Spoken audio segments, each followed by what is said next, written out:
All right, we should be good. Should be live currently. I'm gonna double check everything on YouTube to make sure everything's good, and then we'll get straight into the stream. So for today's stream today, I'm gonna be reacting to certain videos. I have a few saved on watch later, so I'll be reacting to those.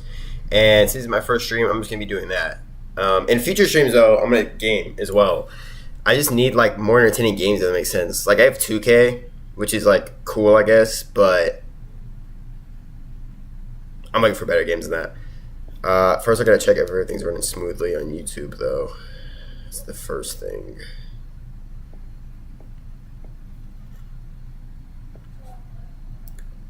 Yeah, it should be good. Also, let me check if this works.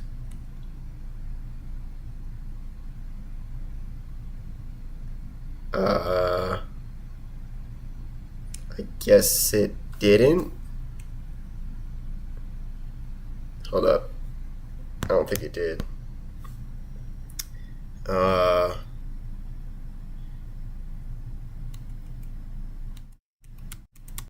Wait, let me check on OBS. It works in OBS though. But it doesn't work here. Hold up, let me see. I don't think it does. It's odd. Oh, does it? Oh, it does. It does work when I'm off of OBS. Wait, I'm gonna double check it one more time. Also, I want to check on this audio too, because last stream I did was on Twitch and the audio was really bad. Alright, so shift back. See if it works on stream. I think it was. Just very delayed. I gotta clear my screen too, bro. My screen is horrible. I can't even lie to you, dude. There's like spit and like, oh, that's fucking gross. I'm sorry to say it. Oh, it worked. It worked. All right, we're good. We're good. Hold up. We can do a full screen now. I like this. I like this. Hold up. Let me double check this. This is totally working. This is totally working. Bro, oh my gosh, bro. My screen, bro. My screen's ass. It's chill. It's chill. Wait, let me see. Is it not? Bro, I don't think it is. Wait, hold up. What the fuck, bro? Wait, hold up. Okay.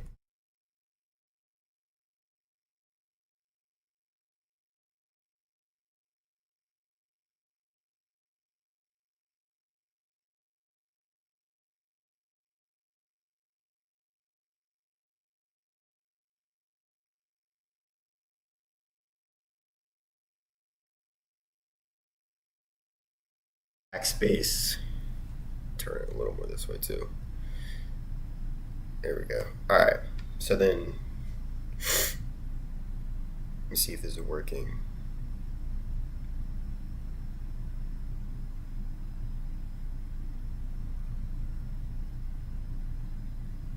And then shift. Shift. This is so I could totally see. I don't think it does. I don't think it's working.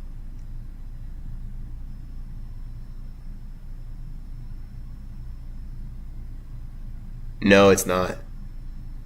It's not. Damn. That's tough. Okay. Shit. I guess there's nothing I could do, bro. I guess I'm not gonna go back to OBS every time I do it.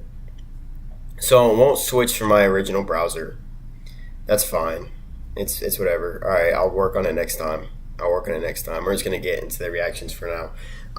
Last thing I want to check before is my audio. I guess there's nothing I could do, bro. Yeah, my audio is fine. Alright. Audio is good. So we are live, JD's and Littleman. First ever live on YouTube. All right, actually, no, I've done a few lives on YouTube, but they are private now. So first public live on YouTube, I guess you could say. And yeah, without further ado, let's get into the new Will Tennyson video. All right, I've been subbed to this dude for a little minute. All right, I'm not gonna lie to you. I know of Will Tennyson. He's a dope creator. He does all right, dope creator is probably that might be that may be taken out of context a bit there. But what he does is fitness type content. So he usually does like lift stuff or like lift based things. But I guess he's making a new style of video today. I survived 50 hours out of my comfort zone. So let's get straight into it. This is me, moments before performing my first ever stand-up comedy routine. And this is just one of many things I'm going to be doing over the next 50 hours that's completely outside my comfort zone. You see, every day I wake up and do the exact same thing. I walk my dog, eat my meals, work out, and get my work done. I want to say this too. I feel like being in your comfort zone is so easy, and it is kind of something that is created with routine, right? When you create routine in the current situation you are in, I feel that routine then gets comfortable, right? Which is what we all need though. You need structure and routine in your life when you really think about it. Because if you don't, then you're not going to be able to get the task and work you need to get done that's necessary for, your life to go the way you want it to go. Because look, for example here, he laid out his routine, right? He takes care of his pets. He works, eats food, whatever, right? Like that is a routine that is structured and that you need, right? Because without structure, then your days won't go as planned and how you necessarily want them to go. So everybody needs routine, but I think it's also good to step out of that routine every once in a while because, like I said, the routines are very needed and very important. But I think every once in a while you should step out of it at times and do something fun, which is what most people do. That's what vacationing is. That's what traveling is. Unless you travel for work, then I can see that becoming kind of routine. But, that kind of leads into anything to be a routine, honestly. Because here's the thing. If you may think something is fun, right? Let's say someone plays basketball for fun. That isn't necessarily a part of their everyday routine and they do it for fun. But if you're someone who does it professionally, then basketball still might not be as fun, if that makes sense, because it's routine and it's in your comfort zone. So a lot of the times things that are different and adrenaline spiking and quote unquote fun are things that you normally don't do. And it's important to have those things because I feel like you experience life more while doing them.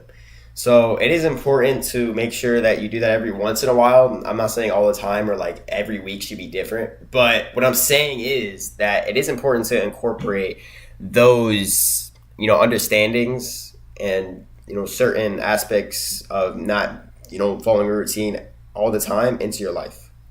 It's predictable.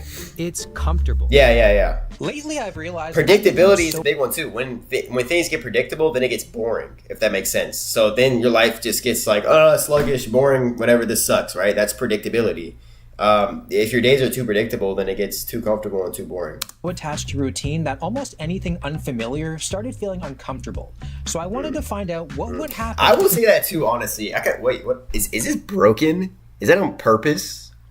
Did he break this on purpose, or is I don't know if that's a style thing or what. That's intriguing. But as he was mentioning right earlier, anything unfamiliar started feeling uncomfortable. Yeah, so the thing with uncomfortability, I feel personally I kind of got a problem with this, bro. I can't even lie to you. Me personally, I got a problem with this, bro. Anything that isn't in my for sure zone in comfort, bro, I get uncomfortable hella easy, especially in social situations. I feel like that's the one, right? I could do hikes and adrenaline rushing things, and then that's gonna obviously spike my adrenaline.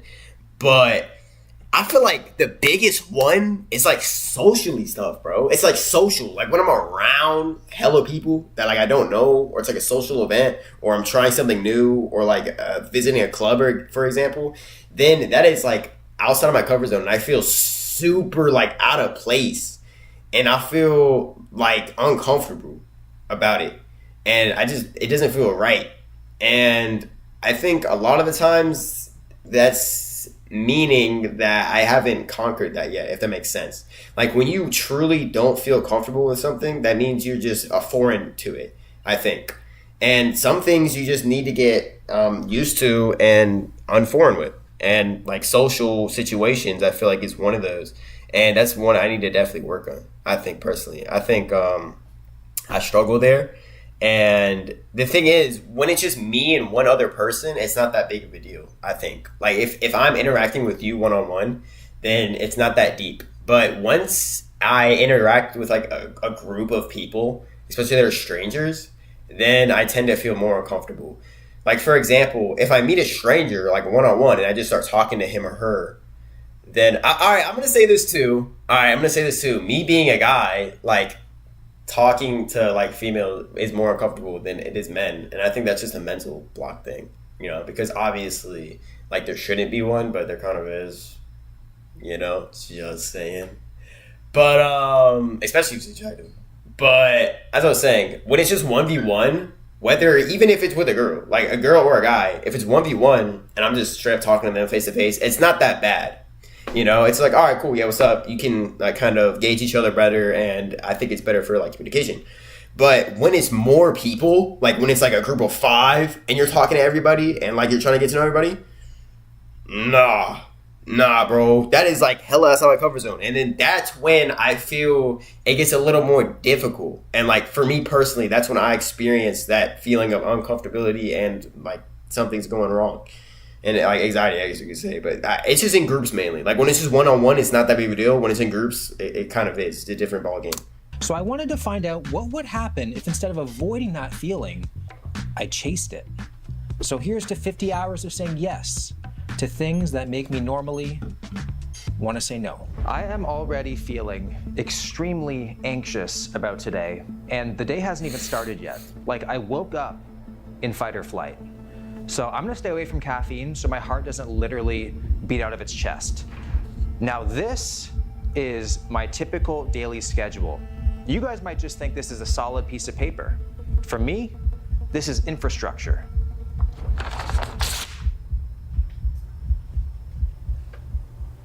Whoa. All right, well that was a solid 4 out of 10 on my comfort scale. Come on, man. 4 out of 10. Bro, you're telling me ripping a piece of paper with what you normally do is going to make you feel discomfortable? I mean, hey, to each his own. To each his own. I'm not going to flame bro here. But like, dead ass, that's kind of high for doing shit like that. Just that's a little high. I can't even lie to you. I can't. Bro, 4 out of 10. Is it at 10? Right? Yeah. That's a little high, my guy. I'm just saying. All you do is rip a piece of paper with what your schedule like is usually aligned to. I don't know. Little overreaction. Because I know what this action represents. I don't know. And the thing is, things are only going to get worse throughout the day. But they do say that seemed like level 1. Life truly begins once you're outside of your comfort zone. So we'll see. Hopefully that's actually true. Yeah. Even though this is just a 4 out of 10 on my comfort zone. Life truly begins when you're outside of your comfort zone. I don't necessarily agree with that. I think you gain certain experiences that you may have not gained if you didn't do them, so it adds to it. I think it's an add thing and doesn't like truly start it, if that makes sense. Because everybody already has a life, even if it's the most boring, structured, dope like life, just like annoying or whatever. It's still a life when you think about it. And I think when you add those experiences, it's more of an add and doesn't like begin or start. Like, oh, my life starts now. I'm not living in my comfort zone anymore. It's been started. You're just adding to it. You're just enhancing it, if that makes sense. Not necessarily beginning it or starting it.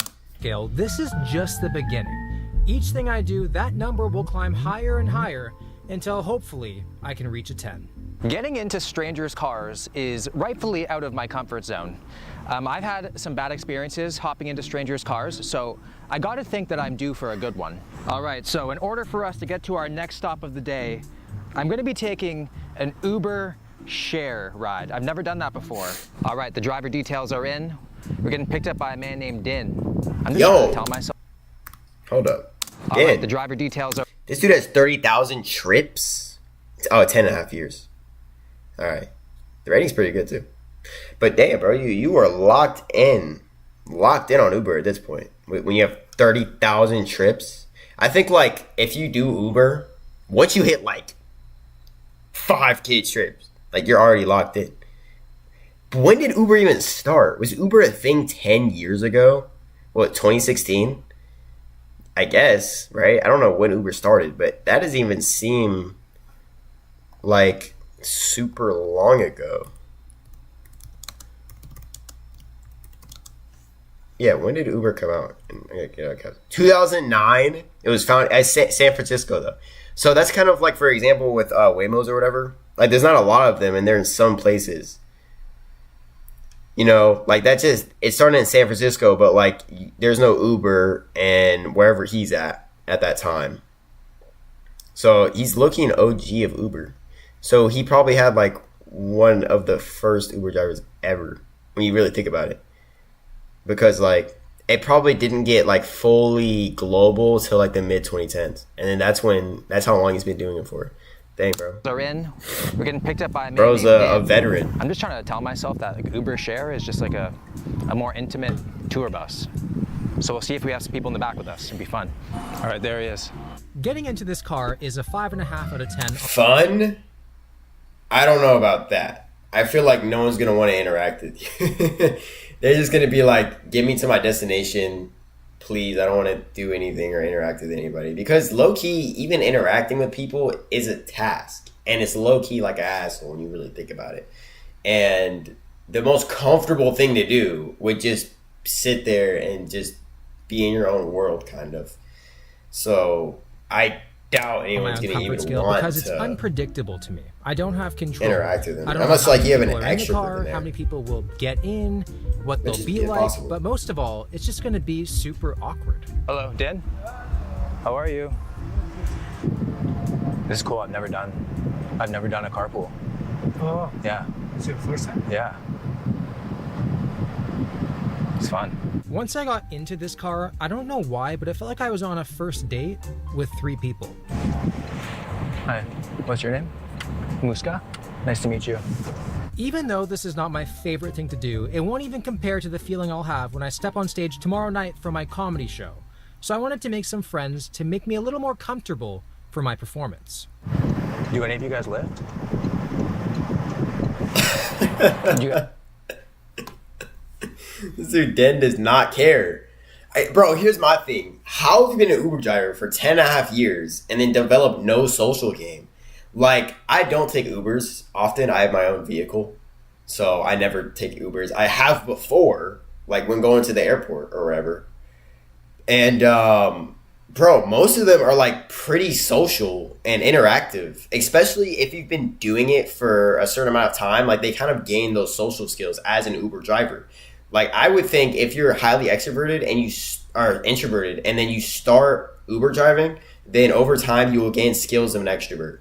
Because you're going to have so many different people and so many opportunities to talk to people that I think that, you know, you'll become less introverted. And this dude right here, so far, it seems like he does not give a fuck. Bro's been doing this for 10 years and doesn't even care. Bro, he's just doing his own thing, which is chill, you know, to each his own. You know, he has that right to just not do anything. But I would expect for him to be more interactive as like an Uber driver. But not everybody's the same.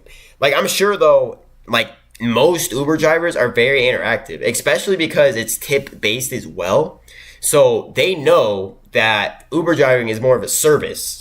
So the more interactive you are, I believe, with people, and the cleaner your car is, and the better of an Uber driver you are overall. That's not just driving. That's not just picking up, dropping off. There's more aspects to it of Uber, you know? Like, that's the main goal of it, obviously. But if you want to be like one of the greatest Uber drivers ever, right? Like, guide to it, you have to be very extroverted. You know, you gotta like talk to your customers. You gotta make sure the car is nice. You know, maybe offer some snacks and water, possibly. You know, just like if you're trying to get a lot of good stars. I mean, this dude's been doing it for so long that it's like all the reviews he gets are probably pretty normal. But I would expect, low-key, most Uber drivers to not be like this, from what I would be thinking. Especially, I mean, well, because I don't do Uber. So I'm not sure how it would work. But I'm sure if you were to do Uber share rides, it would be different from normal ones, if that makes sense. Because the Uber share ones has more people. So then obviously there's more opportunities to talk to people. And, you know, I would think if you stick in that genre, then that would even help you more, like trying to be extroverted. But I don't know if it works like that. Like he might not do this all the time or whatever. Voice crack is crazy. But, I mean, I doubt he does that all the time. Like, I'm sure he does normal Ubering as well. But, I mean, still, it's unexpected to me, honestly. I would expect him to be a little more extrovert, a little more talkative. Oh, you left? Bro doesn't care. No, you don't. Oh.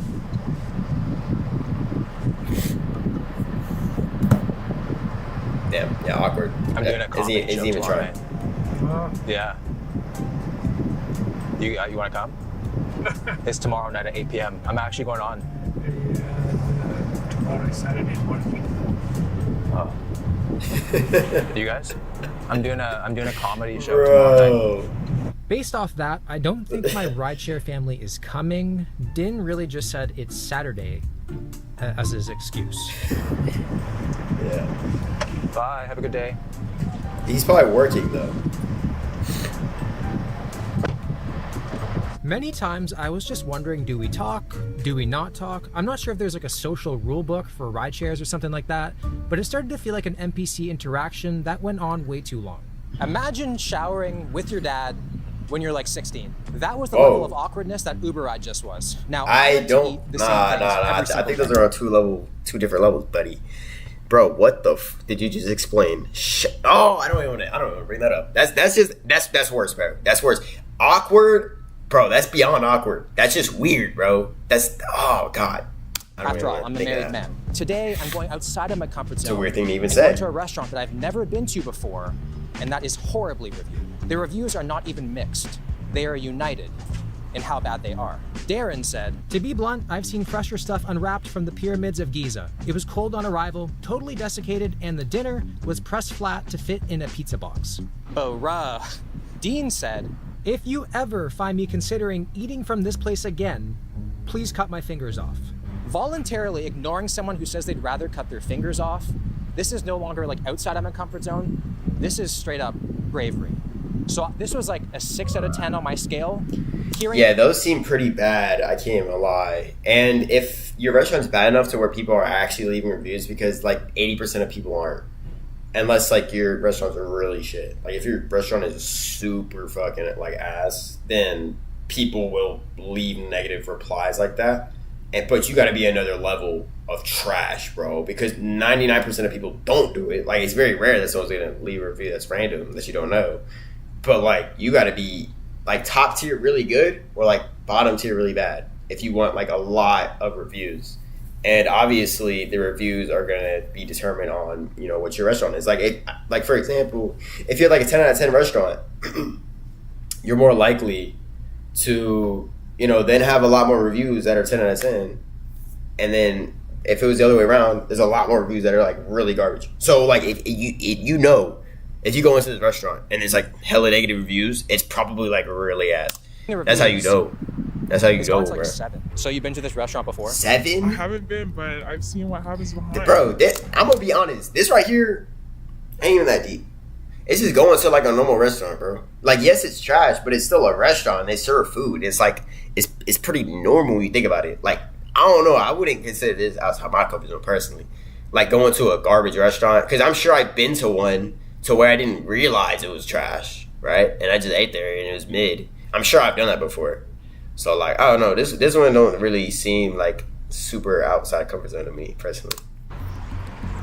What do you mean? There are some raccoon traps. Do with that information what you will. I think she just told me the burger patties are raccoon. Where though? They're not gonna have raccoon traps inside the restaurant. Like when you walk in, what is that supposed to mean? Like near the dumpster? Who cares if it's near the dumpster? I better see some raccoon traps, whatever the fuck those look like. What do those even look like, bro? Never even seen one before. A raccoon trap. What? What do these even look like, bro? Oh, it's like a cage. It's like a legit cage. This is a raccoon trap? What the? So they run in to get something and it closes on them. Okay then. I've never even seen one of those before. That's odd. But like, it's not gonna be in the restaurant though, so like, I mean, is it that deep? Is it that deep, bro? If it's near a dumpster, it's like chill, because it's already like stinky environment that you don't want to be in, to begin with, and it's behind the building most likely. So, like, why does that matter? So ideally, one would stay away Raccoon from traps. I'll do the Yeah, no, there's not. It's not gonna be raccoon burger, traps inside the and then I'll restaurant. also do a jerk chicken pizza. Originally, eating at a low-reviewed restaurant would have been a 6 out of 10 on my comfort scale, but after reading the Bro. reviews, hearing the ladies warn A decent 2 or 1 on my comfort scale personally. I don't care if the restaurant shit. Like if they serve some food, bro, like say less. Especially if they got good shit on the menu. It's shit not uncomfortable to me personally. and seeing the freezer, it's definitely gone up to Yeah, a 7.25. There's like no power on in this restaurant. They have the sketchiest freezer behind the counter. There's no one else in here. My heart rate's at 108, and I'm just Dead ass, bro. As I waited for my burger, not even That's one insanely other high person for showed up. The this restaurant was situation. also in pretty rough shape that it had me worried this was a representation of the food that's to come. Pay? You pay later? After. Okay. Okay, thank you. I'm not gonna lie, I was a bit worried he didn't want me to pay for the food until after I saw how it was. It's making me think the food could be so bad, I don't even need to pay. Hopefully it's not raccoon meat. And if taste follows appearance, I'm about to learn a valuable life lesson. So wish me luck here. Off bat, before he says anything, it looks kind of ass. It looks kind of booty. I mean, like, what do you expect? I don't though? even need to pay. I guess not even enhanced. What do you expect though? Like, if it's that level of restaurant, like, I doubt it Hopefully didn't it's not look raccoon good. meat. And if taste It looks follows pretty appearance, I'm about to learn a valuable life lesson. So wish me I luck don't here. think he's gonna rate it highly. It just doesn't look that good, bro. Like, what is that bread? Bread looks old as hell. Is he gonna say it's decent? I don't know. To me, off first look, it doesn't look that good. It looks like some mid-ass food. It's like mid as I hell. immediately taste the reviews. The meat doesn't even taste like beef. It tastes sausagey, like an unknown meat. It's probably not all beef. That's probably why. They probably can't afford like 100% beef. So they mix I it don't in. know if I was with in my shit. head from what the lady told me outside, but the meat did taste different. But it was okay enough for me to go in for another bite. You can definitely taste the years of experience that this food has had in cold storage. Like it just got called up from the freezer leagues. All right, moving on to the pizza. I'm a pizza fanatic. Jerk chicken pizza excites me. This was under the specialty pizza. They say Sounds good off the bat. Naples pizza, delicious Italian. It's impossible to make bad pizza. If you Yeah, make bad pizza, right. you should be shot. So I'm expecting big things right All right, now. that's a little extreme, Will. Okay, if you make bad pieces, you shot. That's a bit extreme. All right, buddy, chill out. Just look at the pizza. See, it already looks It good. honestly does not look Yeah, it looks half pretty good. bad. So we have jerk chicken. I'm expecting. But I mean, like you said, you can't really fuck a pizza. Like it's pizza, bro. It's literally just like crust, and then sauce, cheese, whatever toppings. Like that's simple. Bake it. to taste like rubber, slime, something. It looks pretty good.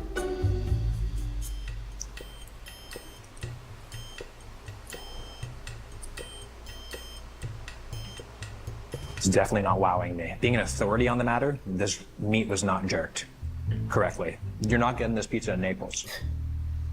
Maybe Naples, Florida. Now, I wanted to go to this restaurant because I feel like you shouldn't always listen to reviews. If you always listen to reviews, you might miss out on amazing things. So this just could have been an underappreciated hidden gem. It's not. This is my first meal of the day, unfortunately, so I ate as much as I possibly could handle so I could fuel myself for what's coming next. One of my biggest fears is open water swimming. It's not necessarily the swimming, it's what's swimming with me. It's like driving on the highway. Like, I trust myself, it's the other drivers I don't trust. And when I can't see what's in the water, my brain just starts imagining everything else. When I can't see, something else has home field advantage, and I don't like it. No, that's true, actually. I've done this a few times, and I always have this, like, back of my mind thought to where, like, bro, anything could be swimming. Like, literally, bro, anything could be anywhere around me.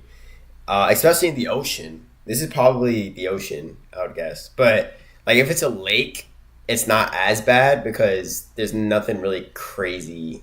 Like, I mean, there's, like, alligators and shit.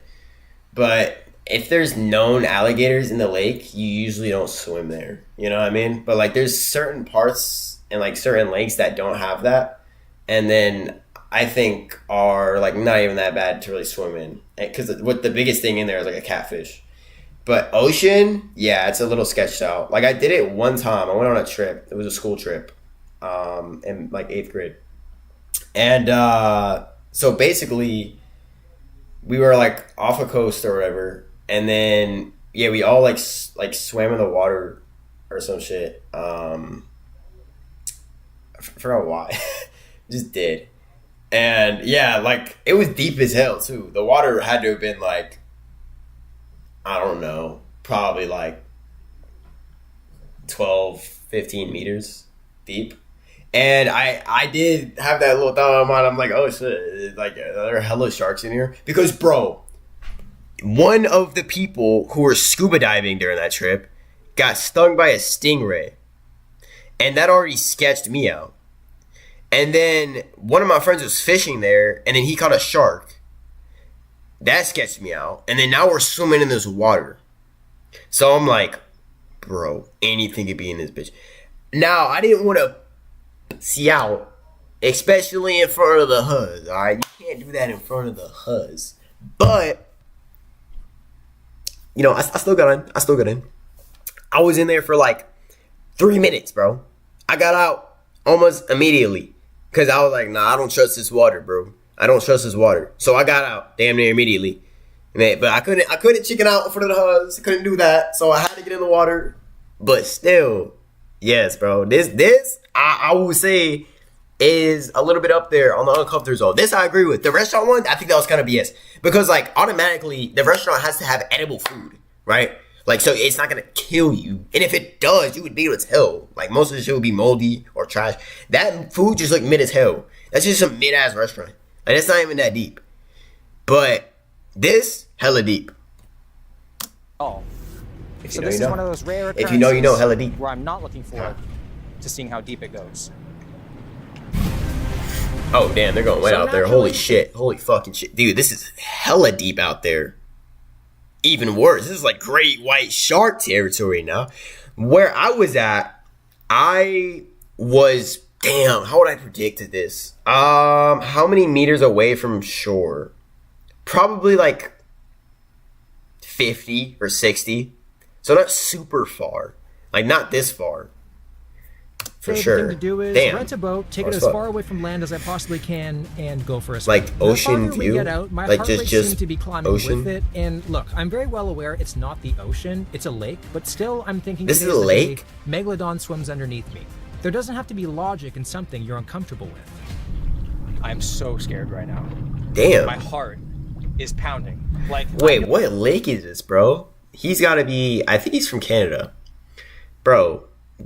Is this Lake Michigan? Maybe. But so he's in the middle of a lake. From the eye can see his water. That's not even that. That's a big ass lake, though, dude. There has to be shit in there. Actually, that's a big ass lake. What the dude? Lakes usually aren't that big. Like that's rare as hell. To find a lake that's that big and like deep, that is basically, it's not the ocean because like, you know, half of the shit that is in the ocean can't live in fresh water. But still, at that point, you probably got big ass shit in there. God damn it. I know very well that there's not sharks in this Also, water. I'm gonna blow my nose, bro. I can't with this. I've been fighting this cold for the last couple days. Let me go blow my nose. I took Dayquil, but shit, man.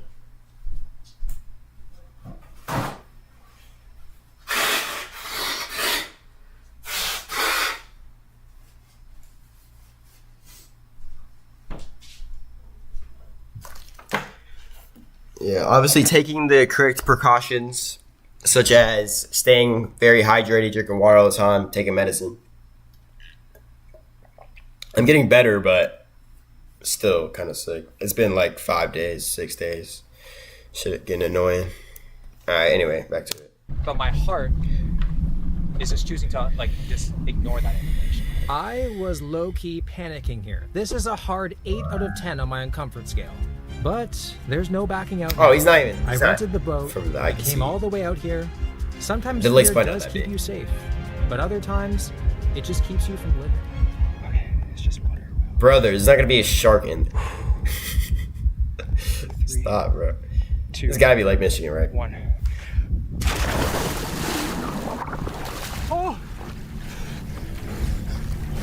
At this moment, my brain was moving a million miles a minute. There was so many thoughts in my head and my heart was pounding. I felt like a little vulnerable seal during Shark Week. Okay, think of this too. First things first, half the shit in the water that is going to try to like attack you would be because it's hungry. And they don't attack like humans from what they see. They wouldn't detect humans as food, if that makes sense. Unless they're like really, really, really hungry. But most of the time, like when people get attacked by sharks, first off, he's not even in shark water. This is a lake. But let's say, for example, it was in the ocean.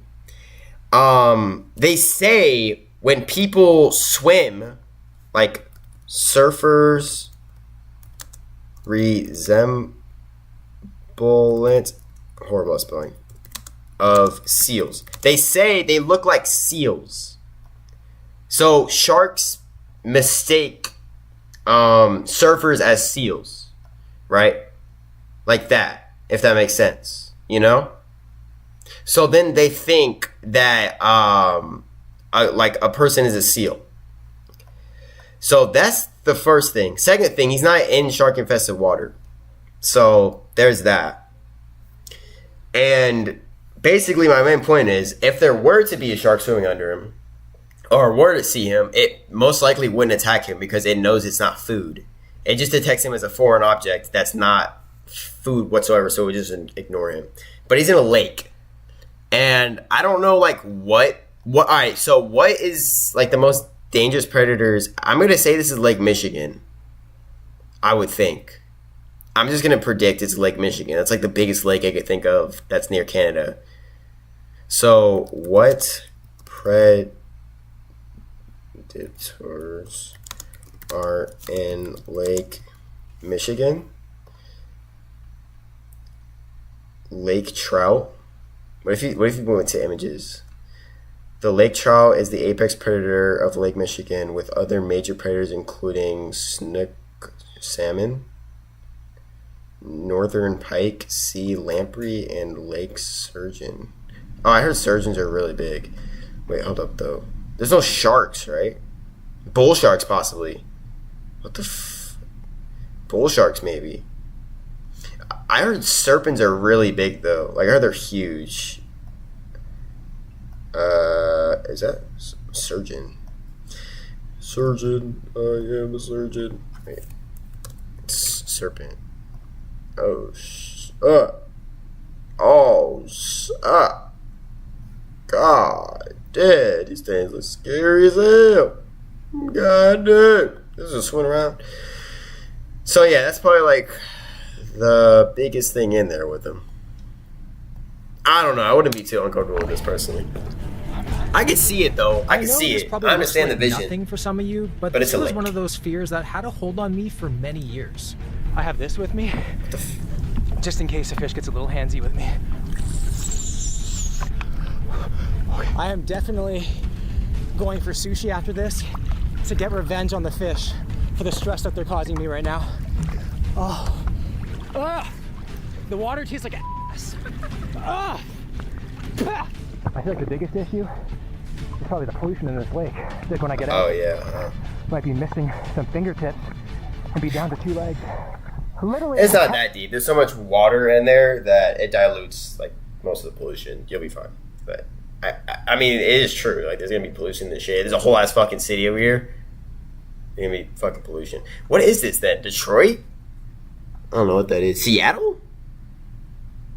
I don't know. I'm not trying to dox, bro. I was hyperventilating. Maybe he's not in Lake Michigan. Bro, I'm a mermaid.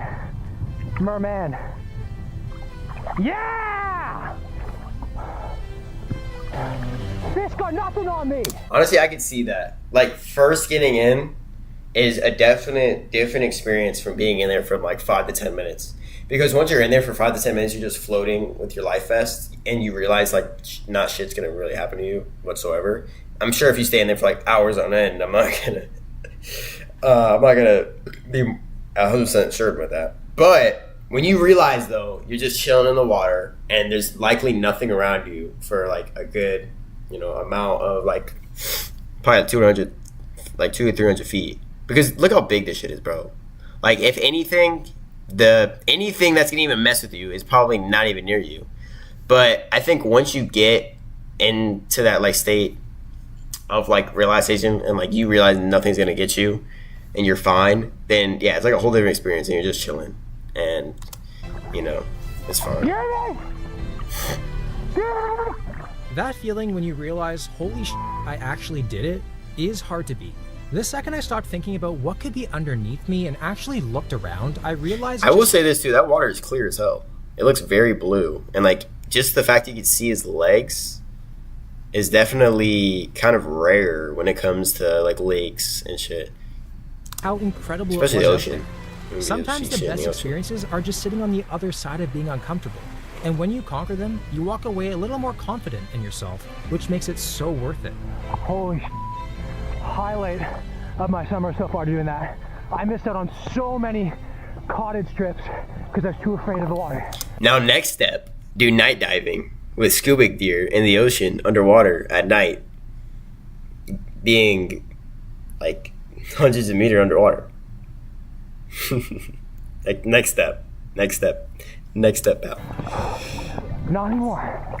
It might seem like this experience is going to be pretty hard to beat, but the next thing I'm doing is super uncomfortable, but for a bunch of different reasons. I'm about to go inside and do a salsa dance class, which is about a 9 out of 10 on my uncomfort scale. Like, the only salsa I do is chips and salsa.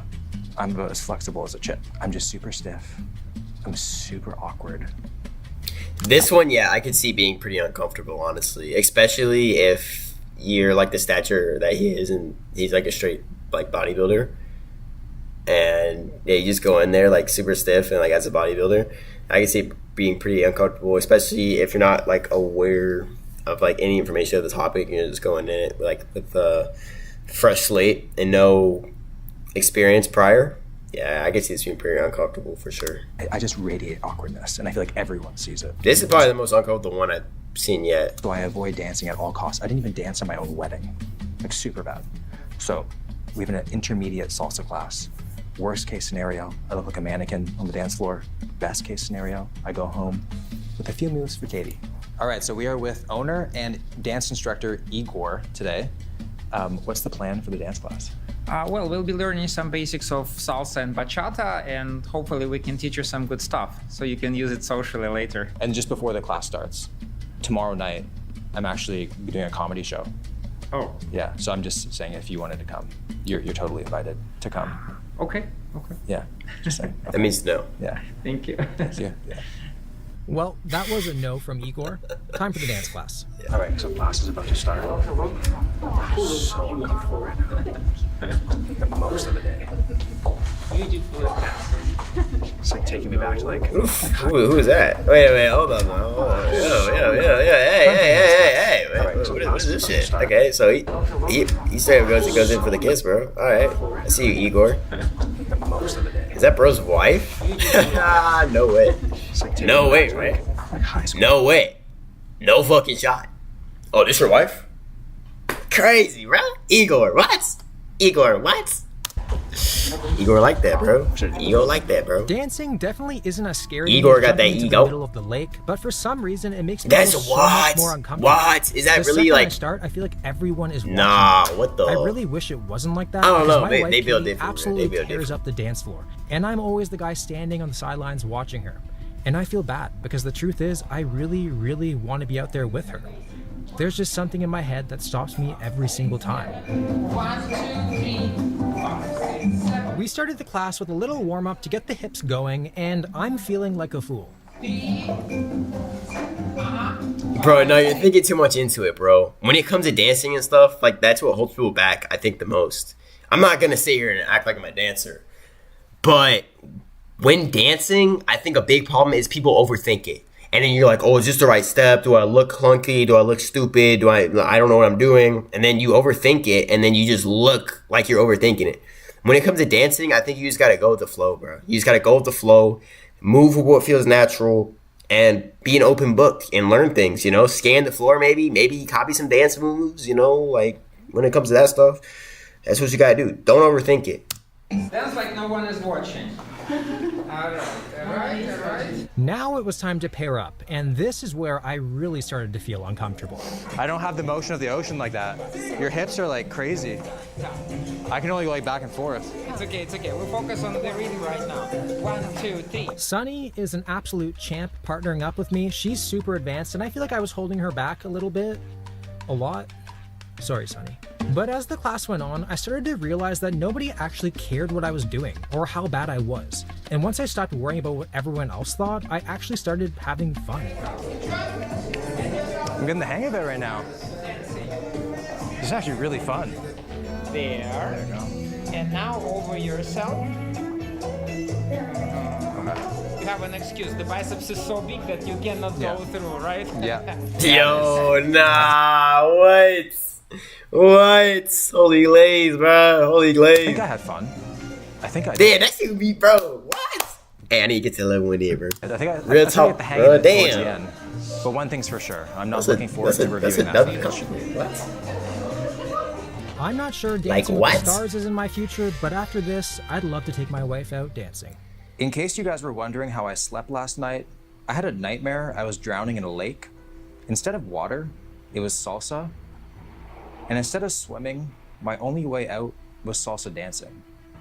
I died. The crazy thing is, the most Straight cap. outside of my comfort zone things happened today. Like Stop the fucking cap. yesterday, we went outside of the comfort zone. Today, we are just losing sight of it entirely. Now, every single morning, I like to go for a walk to get a coffee. Today, I'm going for a bike ride. I'm a land animal, as in I like my feet to be on the ground at all times. I agree with that too. I'm actually going through a certain situation that's a bit similar at the moment. I go to college, and like my classes are kind of a far walk, like from where I live. And if I get like a bike, that might make me like 3 to 4x faster than if I were to walk. But I do have that feeling of uncomfortability because there's a lot of people in the area like walking, and I don't fear like how I'll be perceived or looked at. I fear like accidentally hitting someone, or like not stopping in time, or like trying to squeeze past people and possibly hitting someone with a bike. Like that's the thing I kind of fear. Or like not stopping in time, like when it comes to an intersection and you just get by a car, you know, like those things just go through my mind when I think about it. But like I still want a bike so I can get places faster, because I basically walk everywhere, bro. I gotta walk to get food, I gotta walk to my classes, and I mean if anything's walking distance, I'll walk to get it. I mean most of the times, like if I'm going like somewhere like a store, for example, or like, you know, somewhere that's not walking distance, I'll drive, so I don't necessarily like need a bike to get to places that are farther. But when it just comes to like classes, you can't drive to class. You know, there's no parking lot. So yeah, when it comes to classes and like getting food, possibly, I'm thinking about getting a bike, but I feel a bit uncomfortable doing that because I don't want to like be a nuisance on the pathway to getting to my destination, if that makes sense. So I'm low-key feeling that. I probably still will get one eventually, but I don't even know how much bikes are either. I gotta put that into you know, like the works as well, like financial wise and stuff. But yeah, I don't know. I'm thinking about getting one. I may or may not. I most likely will. We'll see. How I trust myself the most. And when you're on a bike, it's dangerous. Cars don't care about you. You don't exist. There's a lot to think about on a bike. Yeah, it's mainly just not getting hit by cars. So we are gonna bike to get the coffee today. Because we ended off the day at a 9 yesterday, today we're going to ramp our way back up again, putting this bike ride in the middle at a 5 on our scale. Oh man, it's been a while. Of course, no matter I know, what, like, I used to ride bikes every day when I was like a kid, probably like 9 or 10. And then once I hit like 12, I like haven't really rode bikes like ever. I'm gonna be wearing protection because I do not want any liquids spilling out of this head. Shit. All right, time to be extremely stressed out. Let's go. I don't need to stop at a stop sign. Oh God. Oh God. Okay. Walking for coffee is peaceful. Biking for coffee felt like I was in Mad Max. There was this weird feeling that every car that went by probably wanted me gone. Oh. Yeah, no worries. I guess electric scooters take precedent. Yeah, I was thinking that too. There's like 3 ways of it. So there's electric scooters, there's skateboards, and there's bikes. Those are like the 3 things people mainly use. And if you're unk or if you're granny, then you'll use one of these bad boys right here. But obviously, like when getting to like class or whatever, like or around campus, like 90% of people use electric scooters. But I'm sure electric scooters are probably the most expensive though, because my brother has one, and it's like a really cheap one. It's like $200, and that's like cheap. That's cheap for an electric scooter. So I couldn't imagine like one that's actually good, if that makes sense.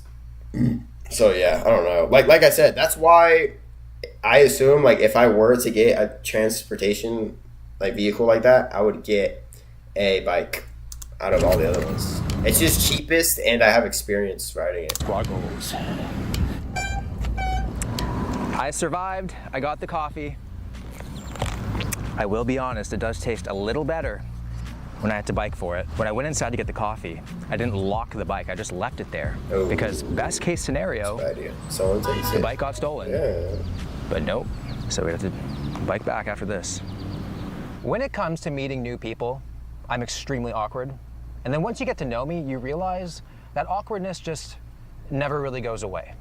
So I downloaded Bumble Friends with the intent on finding a stranger to go to the gym with me for a workout. So when it comes to Bumble, I have that shotgun approach, just swiping right on everything and everyone to increase my odds of getting a match. And I matched a lot of dudes that wanted to be more than just friends, which I'm flattered about, but I'm just looking for a spotter. So I did find one guy, Jeff. Wait, so you're telling me this dude went on a dating app and then swiped right on like every dude he could find and looking for a gym partner? How does that work? Because there's only 2 ways you could do that. Either 1, you pose like you're a female, or 2, you pose like you're gay. So are you just gonna straight like catfish these dudes? Did he pretend he was gay? Maybe, I don't know. 38 years old. This dude just seems like a cool dude. Bio, frequent gym goer who's into anime, gaming, combat sports, and other perceivably nerdy things. Interests, festivals, movies, gaming, gym, cats. Maybe he means something else because it seems like he gets it. The guy is absolutely jacked. Like, he does not need to be wearing a cross for me to know that he loves the Preacher Colonel.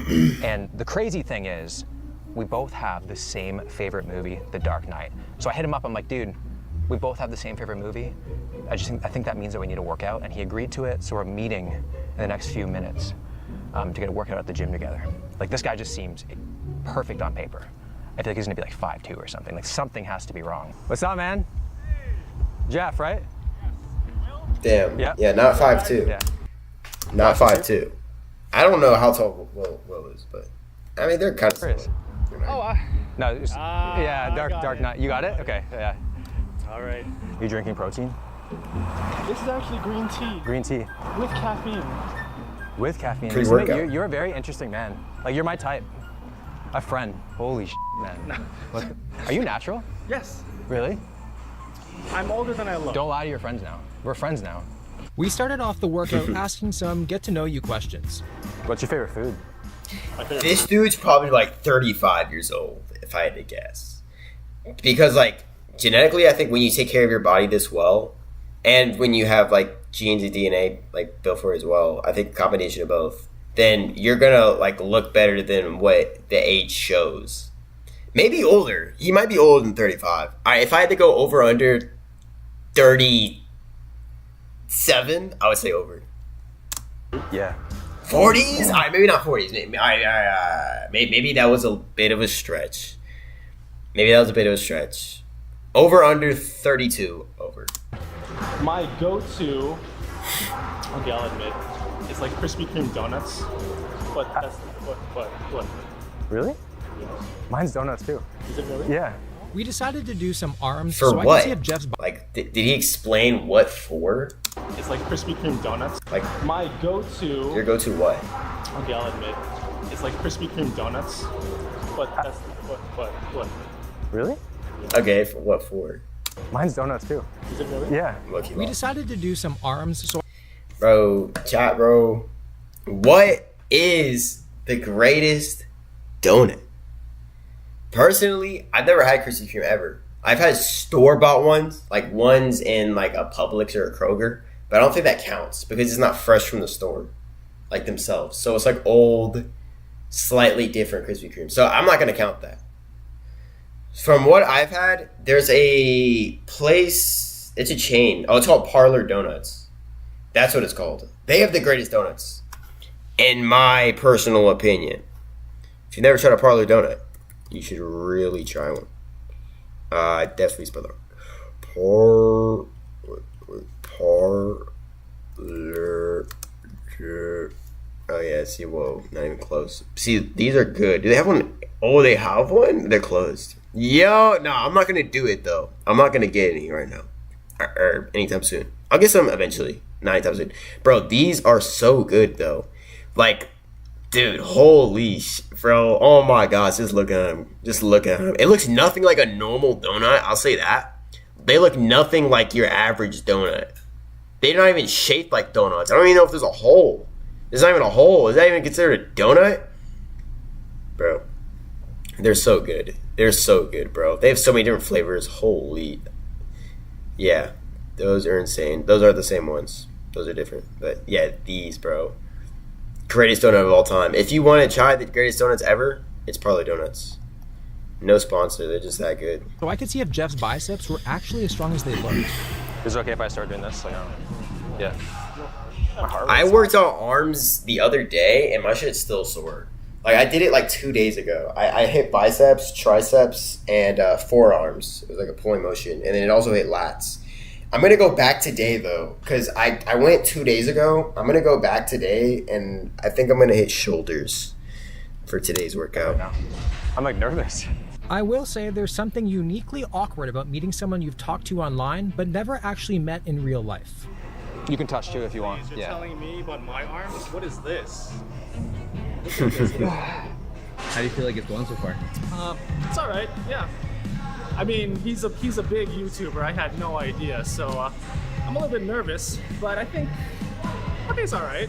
You know, getting a workout in, and I think it's going pretty well. 40 pounds. Okay. So There it is. okay, he's strong. He's strong. Thank you. Have you ever met up with people on Bumble? This is your first time? Yeah. When did you get it? Maybe like a month ago. At the suggestion of my girlfriend, actually. Oh, because are you at home too much? Kind of, yeah. Yeah. Or sometimes I tell her, oh, I wish I could have a workout partner at the gym. Yeah. So is that like your main intention with doing it? Kind of, yeah. So I'm guessing on the app, there's like a friend kind of section. Like, look for friends on Bumble. That's kind of dope. Would I see myself doing it? No. But, like, that doesn't seem like a horrible idea, if that makes sense. So I'm guessing there's a dating portion of it, because I've heard of it as a dating app. And then there's like a friend section. Because if he has a girlfriend and he's looking for like gym partners on Bumble, then there's probably a friend section of it. So he didn't pose as a female or being gay. I do on the table with one arm. Oh, you do? Okay, let's do one arm.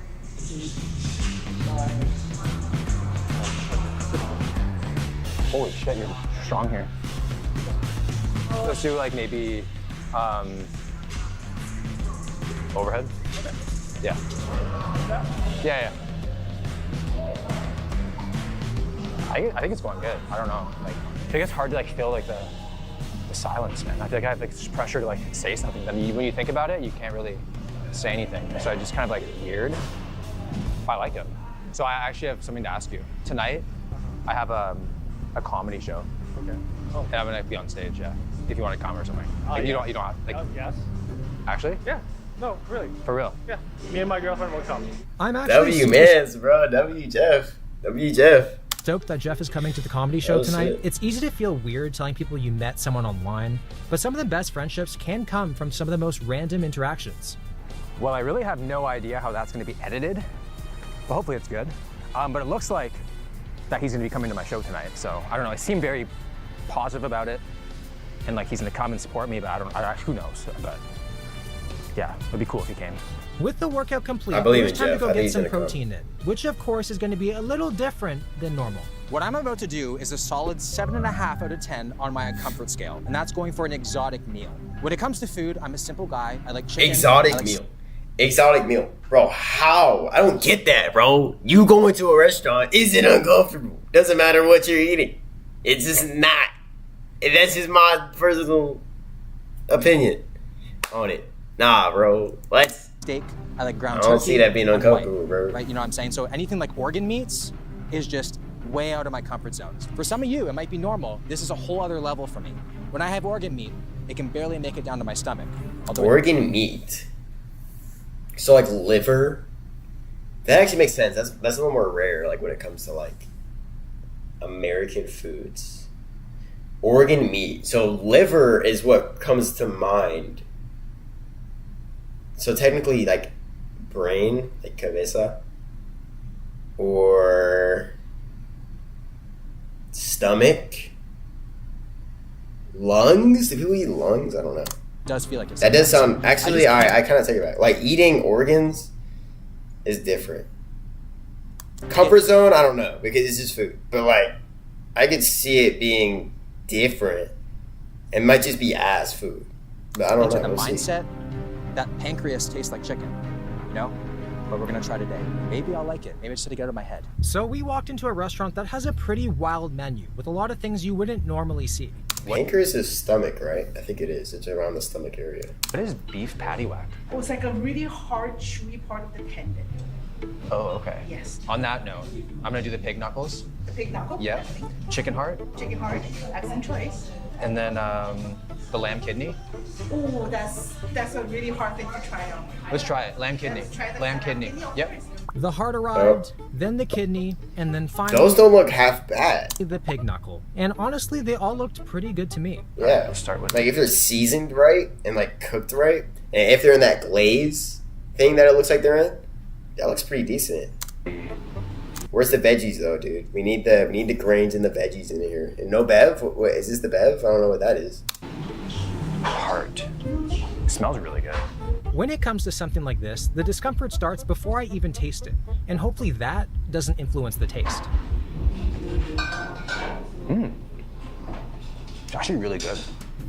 I think it's a mental thing too. Like when you realize you're eating something that's different from usual like meats, and it's one of the livers rather than like a muscle, then I could see it being like pretty nerve-wracking mentally, if that makes sense.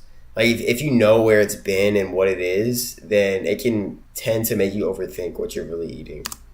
Again, and it even takes away from the taste too. Like mentally you're gonna make it taste different from what it really even is. A matter thing. Like it tastes good, but now I'm thinking about it. I'm having the animal's heart. I feel like I'm gaining its memories. If you guys are curious about the calories and macros of some chicken heart, if you want to add that Probably to your pretty next good. meal plan, 100 grams of cooked chicken hearts, 185 calories, with 26 grams of protein. It's a superfood. Yeah. You want to watch me have the lamb kidney? Yes, please. Oh God, you can't even do it? Yes.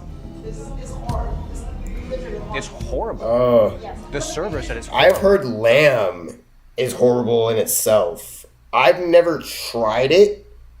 Actually, no, I have. I have tried lamb. I have tried lamb before.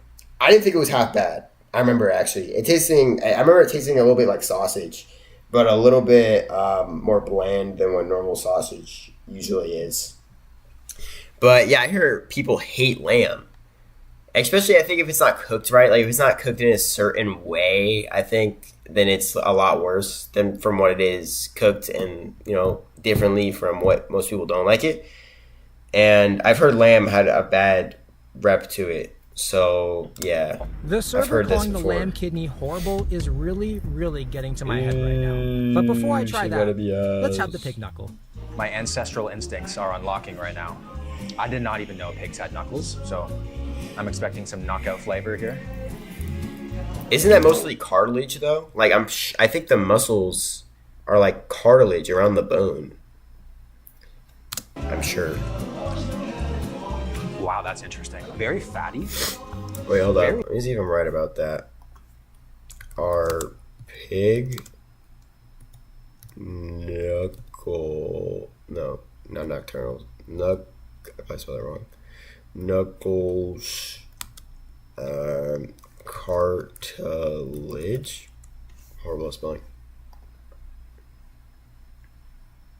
Are pig knuckles made of cartilage? Pork knuckles are not made of cartilage. In the way, for example, pig totters, the feet are instead. They are meaty joints from the upper part of the pig's legs, specifically the section between the tibia-fibula bone and the foot bones. This cut includes a portion of leg bone, skin, fat, and some lean meat with high proportions of connectivity, tissue, and cartilage. Okay, so it's not necessarily cartilage. Okay. Very juicy. The more you got know. some fat feet. I'm 2 for 2 so far. Now it's time for the lamb kidney. Now the function of kidney. Lamb Curious. kidney. It removes waste, balances electrolytes, and regulates fluids.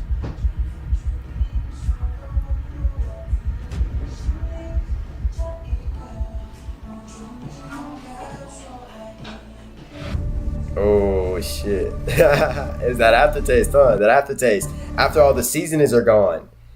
Damn. After all that seasonings are gone, that aftertaste kicks in. Oh shit. Yeah. Oh. What? Texture and the flavor. Oh. Yeah. Dude, now I want to try it this way. Like when I tried lamb, it was a little bit. And it was like a patty looking thing. It wasn't like this. And it was definitely cooked different too. Dude, what? Is it that bad? Wow. I guess it is. That tastes exactly what you'd expect it to taste like. Yeah, that filters urine. The flavor of Like shit. the lamb kidney was so intense. Urine? I mean, it filters urine. That's what kidneys do. But, holy shit. What? I actually needed the chicken Tastes heart like to absolute wash shit. it down. I need to get back to the heart. Regardless of the experience, I'm super happy that I even attempted to try it. Before, I would never even attempt to eat kidney. But today I tried it. I'm happy I tried it. And now I know I don't like it. But now I know that I really like heart. And I kind of have a pig foot fetish.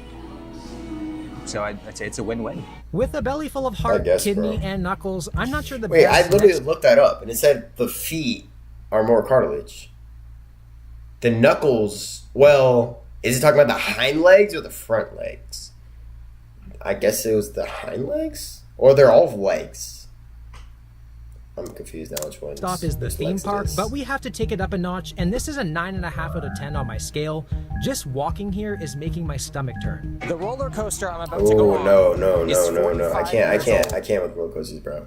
I just can't. I literally don't. I avoid them. I've done roller coasters as a kid. Like, I've done horrific ones, and they straight scarred me. Like, bro, I had to have been like, ages like 5 to 8, I went on hella roller coasters, and I hated them all, and it straight scarred me. So now, as like an adult, I just hate roller coasters. I can go on some roller coasters that aren't like that bad. Like every roller coaster at Legoland, I can do. But if I go to like a Disney World or like a Sea World, I can't do like half of those, dude. I just can't. I hate roller coasters so much. And made of wood. A material that definitely... Dude, what's... Oh, wait, I muted it. Uh-oh. Let me unmute this. There we go. Works cool. What's most, like, heart rate inducing when it comes to roller coasters isn't even the roller coaster itself. It's the line. It's the long-ass line for a scary-ass ride. And you're just sitting there for, like, hours on end. And it's just so nerve-wracking, bro. Like, the longer you wait, the more intense it makes it. Like, for example, like if you know you're about to get like a butt whooping or like straight BTA and they make you like wait in the bathroom for like, or your parents will make you like wait in the bathroom for like a certain amount of time, it just makes it worse, bro. It intensifies it like heavily. That's how it is with roller coasters. The intensity score is a 5 out of 5. It's not the biggest drop in the park, but it's just Oh, old and chilling. susceptible to a lot of 5? bad things It can't be that bad, bro. to go wrong.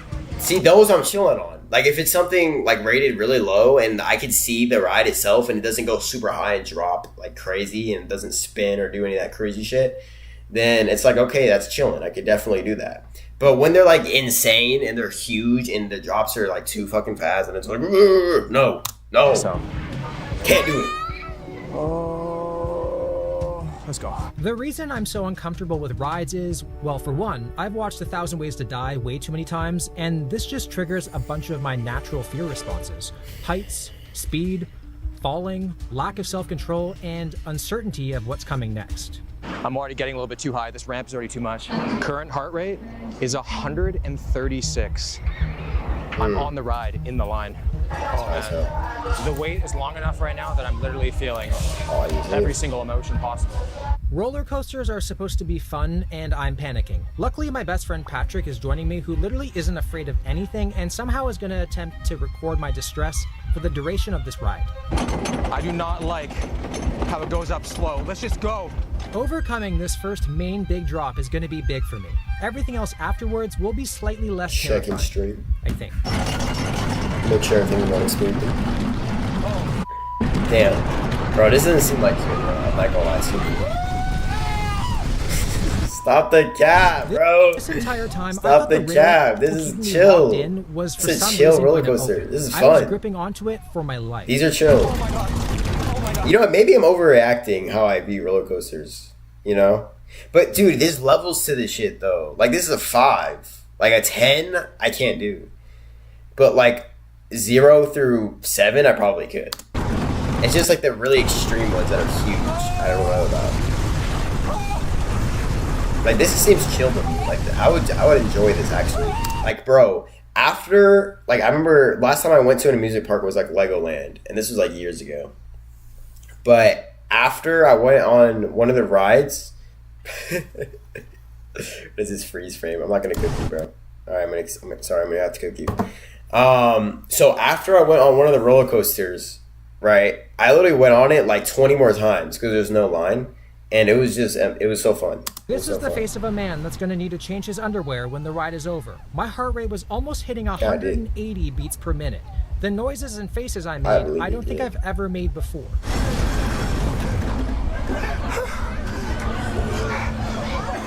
Dude, my Apple Watch thinks I probably just escaped a bear or something. I am, dude. Nice to meet you too, man. You terrified. What about you? Of course, man. Once I catch my breath. I've never been so thankful to have my feet on the floor right now. Like I think I saw my ancestors on that drop, but that was just the first ride. This next one. Exactly. That one I don't feel is that bad. Like he may have done that because that's how he feels about him. But that one I would be chilling, honestly. I will let you know though if like there's one that's like hella scary for me and like I probably wouldn't do. It's definitely gonna scare me. I think twice as much. I literally am terrified to the highest degree. Oh shit. These? Never been on them. Never will be on them. Fuck that. Like you go that high and you just straight up are like going like spinning like that. Hell no. I cannot do that, bro. I cannot do that shit. Hell no. Of heights. And this ride right here is equivalent to going up 27 stories. Hell no. Oh God, yeah. No. This might be where my heart literally comes out of my chest. Out of all the things I listed before, heights is my biggest fear of them all. So when we heard this news, it definitely didn't help. The ride is experiencing a temporary delay. A temporary delay? Is there like something going wrong with it? Worst thing you could tell anybody. The ride is experiencing a delay. I'm good. I'm gonna pass on that shit. Fuck. So we have to like redo the whole process of bringing it back up and like opening it. Oh, avoid that shit. After waiting 10 minutes, we made our way onto Dude, you're the ride. still going on that? Well, kind of. We literally got onto the ride, and then I started to panic so intensely that we got off the ride. Then I had to self-talk to myself, and now we're back in the line to go on the ride. Getting back in line for the second time, I knew that this had to be the time I get on and stay on. Oh. All right, we're just going up slowly. Just positive self-talk. So this was the ride Just that on they a had troubles merry-go-round. with? I don't know if I could do that, actually. Like, bro, this shit just looks crazy, too, if this is the same one. That looks kind of intense. But, like, if they told me there was, like, it was going through some stuff, too. Bro, what is this dude's face? Oh, both of them, bro. They are freaking out. A f***ed-up merry-go-round. Okay, it's nice and slow. Oh, yeah, this is bad. I'm self-soothing with my legs. At this point, it was starting to get really high. Uncomfortably Holy, high. But I yeah, just look kept at telling those, bro. myself Look at in my that head, height. it's fine and I'll be okay. Humans are starting to look like Oh, ants. no. My Apple Watch just buzzed. It's probably asking if I'm working out. Nope, I'm just panicking. All right. Holy sh**. Oh, this is This is getting bad, high, bro. right? This is bad. My technique was just to not look down and focus on the seats ahead of me. The crazy thing is, this ride in total is only 2 minutes, but this entire Really? process going up has I felt bet like it an feels. hour. I bet it feels like 2 hours. And once I realized the ride was slowly making its way down, Hey, you know what? That actually was not as bad as I thought. Every single thing that I've done so far in this video is just me working myself up to like the highest degree, just thinking it's gonna be the most insane thing. And then every time you do that thing, it's nowhere near as bad as you think it's gonna be. So it's all in your mind. It's all gonna be okay. That's actually really fun, man. Man, I'm on cloud 9 right now. I am so happy, it's insane. I feel like I'm on top of the world and I could take on anything right now. Although, definitely part of my soul is still up there right now. And I discovered muscles that I didn't know I could clench at the top, for sure. But we did it. We did it. We frickin' did it. And I just couldn't be happier, man. It's all in the mind. It's all in the mind. So that was a solid 9.5 out of 10 on my uncomfort scale. Yeah, I feel like that's something to take into account. You know, like what he was just saying. That if you feel like really scared to do something and it's like way outside your comfort zone, just know that a lot of it is mental and it's really not as bad as it seems. Obviously, you have to take things, you know, like logically, and if it's absolutely insane and like super dangerous and like might actually kill you, then like you should reconsider. But when it's most things that are just adrenaline inducing and relatively safe, then, you know, it's not that big of a deal. You know, it's just doing it and getting in that position that is the hard part, rather than completing it and doing it in general, because you have mental blocks at times when trying to do these things, because, you know, your mind can hold you back to certain experiences you would have never known. So yeah, it's a big mental game. And somehow I am exhausted from sitting down. So now I gotta go home and prepare. Those were light. Okay, no, I could have done all of those. I'm gonna admit to you, I could have done all of those. Would that one have freaked me out? Yes. I would have probably been like pretty scared. I would have probably been pretty fucked up. But once I did it, which I would have for the video, then I could have done both of them, especially that first one. That first one was big chillin'. 10 out of 10. I know it's just a roller coaster, but I think overcoming a fear like this translates to so many other things in life. Every time you prove to yourself that you could do something that you were convinced you couldn't, you build a little more trust in yourself. The fear probably won't disappear, and the next thing will be very uncomfortable and scare the hell out of me, but now I have proof that being scared doesn't mean I can't do it. Not gonna lie, I feel like I'm gonna throw up. Like, I'm so nervous right now. I like butterflies in my stomach. I'm hoping one person laughs, and I'm praying to God that I don't blank on stage. That'd be like the worst thing possible. I just blank out. I'm here with fellow comedian Aiden. So how long have you been doing this for? I think it's been about 5 or 6 years now. Okay. Yeah. Any advice for me up there? Wearing sunglasses is good. It helps. It'll hide your nerves. But no, I have like zero advice for you. Have you seen people like completely botch it here? Every day. Every day. Every day. Yeah. Okay. And look who's behind us. He actually showed up. I'm here to support. Thank you. So now I know at least one person's gonna laugh for me. Two people. W Mans, bro. See, I told you. I knew Jeff was going to show up, bro. W Jeff. W. Oh, man. This is really good. It's almost showtime. My biggest fear is public speaking. By a mile. Yeah, I mentioned this in yesterday's stream. I took public speaking classes, and there's nothing like quite doing it. Like when you enroll in the class and you realize it's an easy A, you're like, oh, I'm big chilling, right? All I gotta do is just present. No, bro. No, it's way different. It's way different. It is legit a skill you have to learn. Public speaking isn't something that you can just go up and do.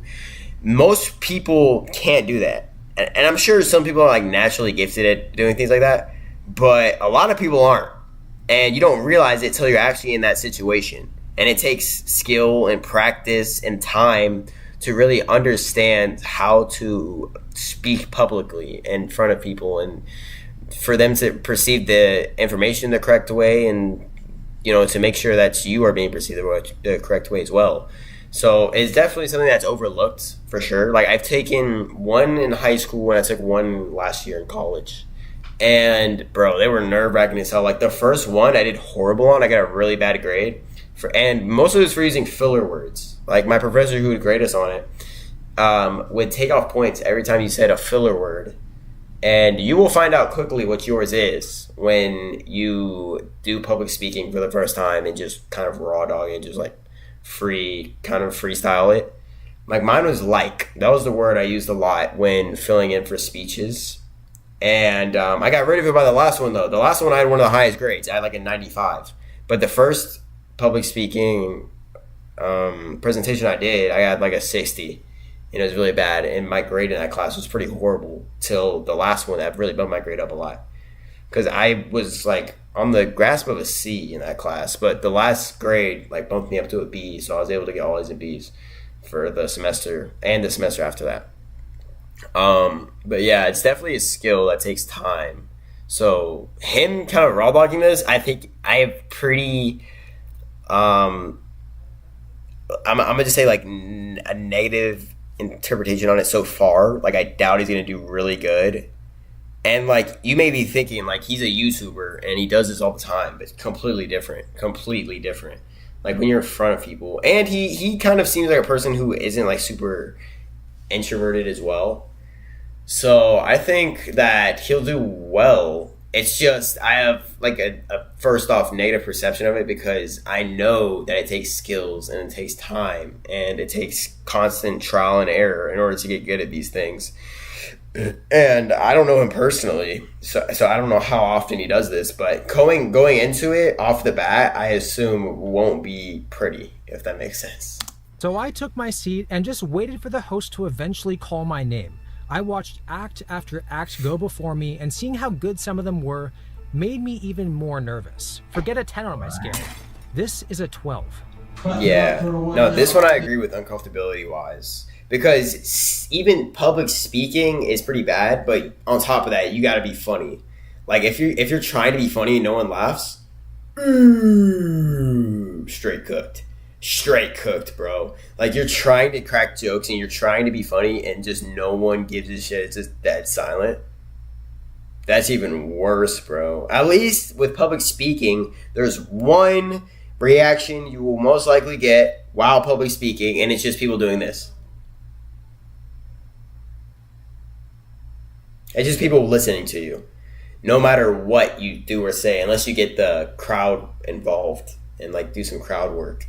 But other than that, it's a pretty like neutral situation, especially when it comes to class and stuff. Like it's a pretty neutral situation and reaction to when doing that. But when doing comedy, you have no clue, bro. Like you can think you're so unfunny, but people find it really funny, or it could be the other way around. You can think you're the funniest person on the planet and just no one laugh at your stuff. You know, it really depends.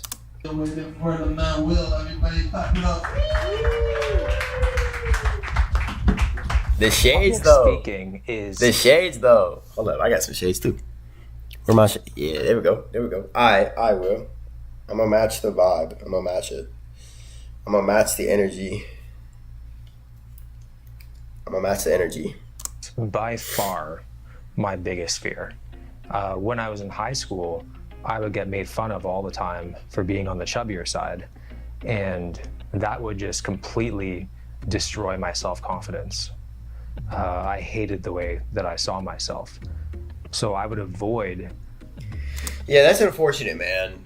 Like getting made fun of for, you know, being how you are. And I don't think that's good whatsoever. From a health standpoint, though, I think it's like a double-edged sword because I don't think people should be made fun of whatsoever, and I think it's wrong and I think it's mean. But at the same time, if that is being like poked at as an insecurity, then that most likely means that it's something you could fix and become better on. And as humans, I think our goal in day-to-day life is to get better and to improve. And if one of those things and one of those aspects of you that you don't personally like and people start making fun of it a lot, then I think it's beneficial to work on that and make it better to become a better version of you, right? So, like I said, bullying's a double-edged sword because it kind of helps you figure out what you need to fix, but it's also kind of messed up because it's bad for, you know, our mental and our self-esteem. But honestly, I think bullying is kind of like it doesn't work if you have like a lot of self-confidence in yourself, you know? And that's a good and bad thing because if you think off the bat, like you're super confident in yourself, and it's good to be really confident in yourself, but there's confidence and there's delusion.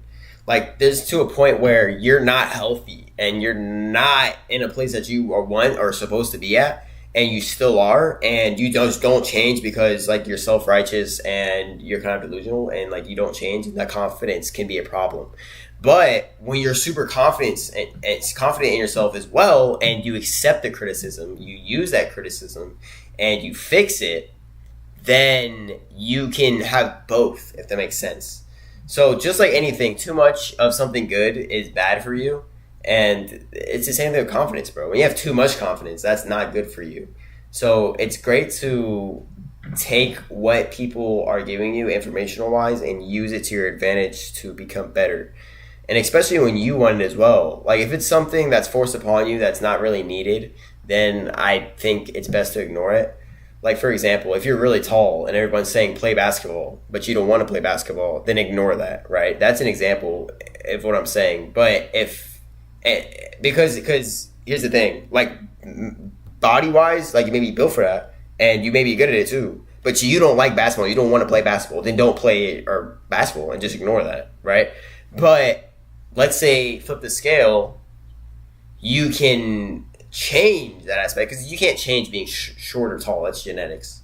But let's say like you're really bad at swimming and you want to be good at swimming, for example, and everybody says you're bad at swimming and you're like in a swim club and like you get bullied for it or made fun of, then become better at swimming, right? Because you wanted to do that, not because you have to, but for yourself, not for them, but for you, because you want it, if that makes sense. So think of it like this, right?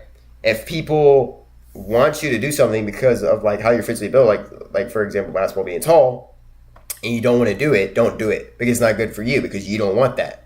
You know, don't do it to prove people wrong. You know, do it if you want to do it. And then let's say you flip the script and you're a swimmer and you want to be good at swimming, you're not good at swimming, and everybody makes fun of you because you're bad at swimming.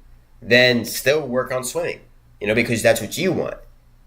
And it's just two different like aspects of it, right? So just take it how you want to, if that makes sense. Like if you want to improve on something, improve on it. If you don't, then just leave it be.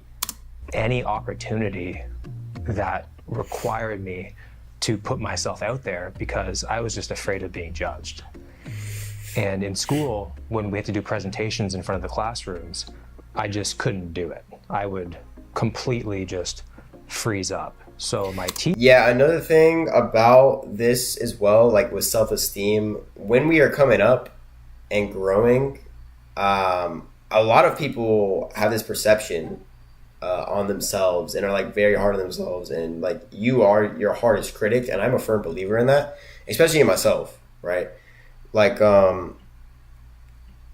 just in like certain aspects or whatever, you know, sometimes like you can be like way harder on yourself than most people are, and that's a good and bad thing. But especially when coming up as a child, like there's a lot of things to be self-conscious about, especially when you could like compare yourself to other people. You know, like other people may be like more muscular than you at your age, or make more money, or just like more attractive, or just all these things that are better than you.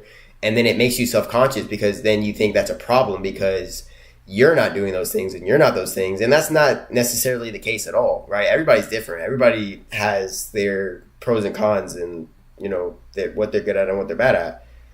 So, you know, I think it's important to keep that in mind as well. Teachers would actually allow me to make videos for my presentations instead. And funny enough, that is how I found the love for making videos and making YouTube videos, because it was just me and the camera. I could make mistakes, I could start over. W teachers? Most of our teacher I know say, stop being a bitch and go up there. Okay, W teachers. And realistically, I could just kind of hide in a way. So tonight, there is no hiding. And even though I'm super uncomfortable stepping on stage, I feel like I'm doing this for the younger version of me who was too afraid to stand up in front of a classroom. So I think the younger version of myself. That's how you know it's never too late to do things as well. Like if a younger version of you is struggling with something and you didn't do it at that time, just remember the version you are and who you are now can always fix those things. It doesn't matter how many years later it is or, you know, what position you're in. You can still do that right now, right here, right now. You can fix on that and work that no matter the point of age you are, how long ago that original fear was. Is going to be pretty proud that I did this. You always have time to improve. What's up, everybody? My name is Will. This is my first time, so be gentle, or at least a happy drunk. The reason that I'm up here today is because... No, here's the thing about him, too. Like, in his videos, like, he's funny, bro. Like, he'll say shit that's just, like, funny as hell. It may be, like, uncanny funny, though. Like, it's not... Everybody has different humor, first off. So, I don't know, like, if this is a crowd of Gen Zers or, like, millennials or what. But everybody's different and everybody finds different things funny. But in general, like when I watch his shit, I think he's funny. Like I think he says shit that's funny. And I think he can do it. You know, I think he can crush it. Filming a YouTube video on... I'm optimistic. I'm more optimistic than I was to begin with. I'll just say that. Out of my comfort zone. In fact... Because I did realize that he is more funnier than I remember. This gentleman right here, I met him for the first time today. I invited him to the show only to be surprised that he brought his girlfriend with him. So I guess that was just the appetizer. So I'm trying to get out of my comfort zone. My comfort zone being the gym. Hopefully you guys can tell.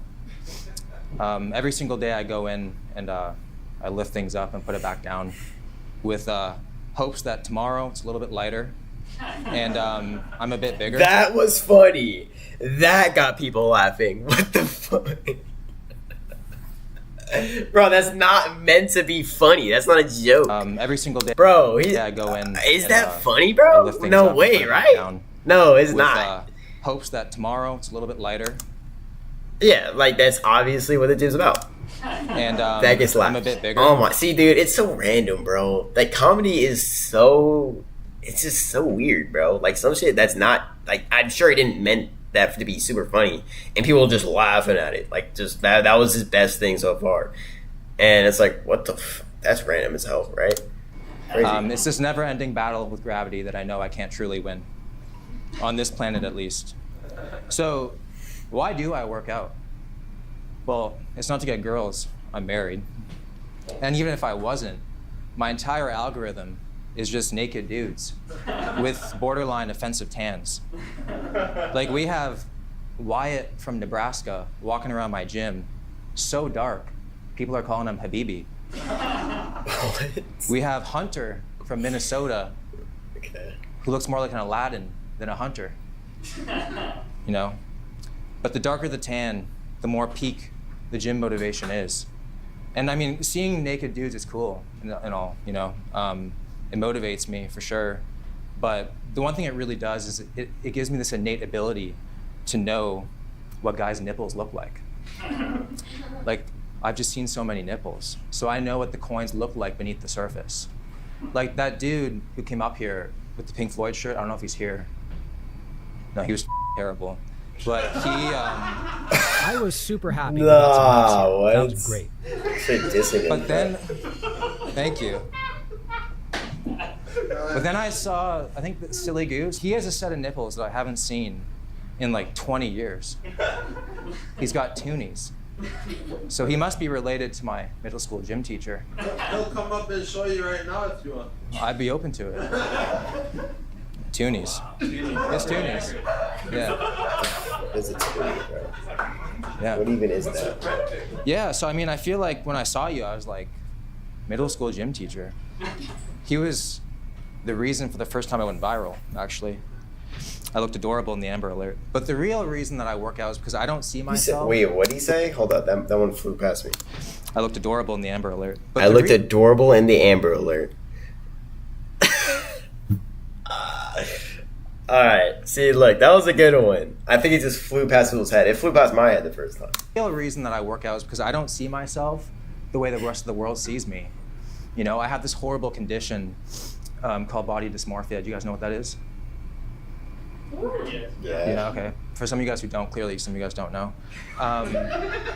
My brain just starts automatically yelling all my physical insecurities 24/7, and it sucks. I think everyone in a way has a bit of body dysmorphia. I think there's certain levels to it, obviously. Like there's extreme body dysmorphia, and there's the point where like you don't really think about it often. But I think everyone in a way has it somewhat. I think like mentally, like we're kind of geared to view ourselves in that way and always chase being better. And I mean, that's people with ambition mostly. But I mean, still, I think that is something that kind of everyone struggles with, but I think there's more extreme scales of that. And you can kind of see it more, like it's more apparent for people in the bodybuilding industry or people who, you know, have bodies that are a bit more extreme than the normal person's body, for say. And you can see it in that way. But yeah, I think there's just levels to it. And everyone